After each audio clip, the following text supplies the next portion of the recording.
Katika operation iliyofanyika usiku wa kuamkia tarehe 14 mwezi wa 4 2026 tumefanikiwa kukamata boti ya mwendo kasi, yani fiber boti iliyokuwa inatoka nchini Kenya kwenye mji wa Mombasa kuja jijini Dar es Salaam kupitia ufukwe wa Magambani, Kaole Ufundi, Bagamoyo.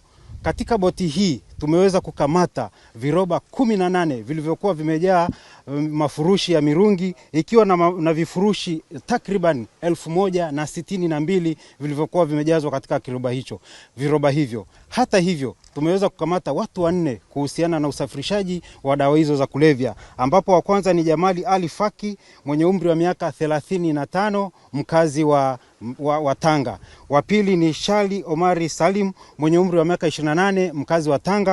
Wa tatu ni Sebastiani Protasi Shirima mwenye umri wa miaka 28, mkazi wa Temeke jijini Dar es Salaam. Na wa nne ni James Michael Kimaro mwenye umri wa miaka 27, mkazi wa Buza jijini Dar es Salaam. Boti hii imekuwa ikisafirisha dawa za kulevya kutoka nchini Kenya kwenye mji wa Mombasa kuleta jijini Dar es Salaam kwa muda mrefu, na tumekuwa tukifuatilia na dawa tulizozikamata hivi karibuni, ambapo tulieleza kwamba mirungi imekamatwa kwa wingi zaidi kuliko dawa nyingine za kulevya.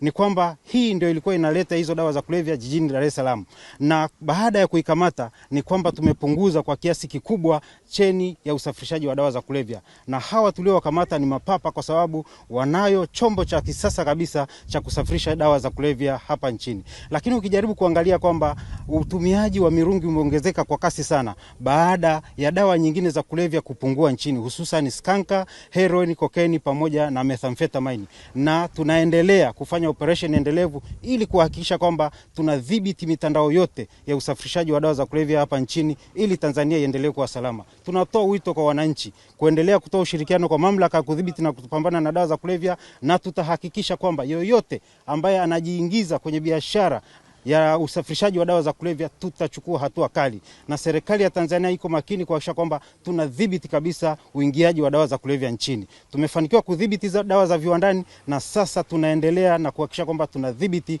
dawa za mashambani, hususani bangi na mirungi, hasa mirungi inayotoka nchini Kenya. Baada ya kufanya operation kubwa katika mji wa Same na kuweza kudhibiti kilimo cha mirungi katika mkoa wa Kilimanjaro, wilaya ya Same, sasa mirungi inaingia kwa wingi kutoka nchini Kenya, hususan maeneo ya Mombasa. Hivyo wale wote wanaoendelea kujihusisha na biashara hii tunawaonya waache, na tutahakikisha kwamba mamlaka itaendelea kuchukua hatua kali dhidi yao.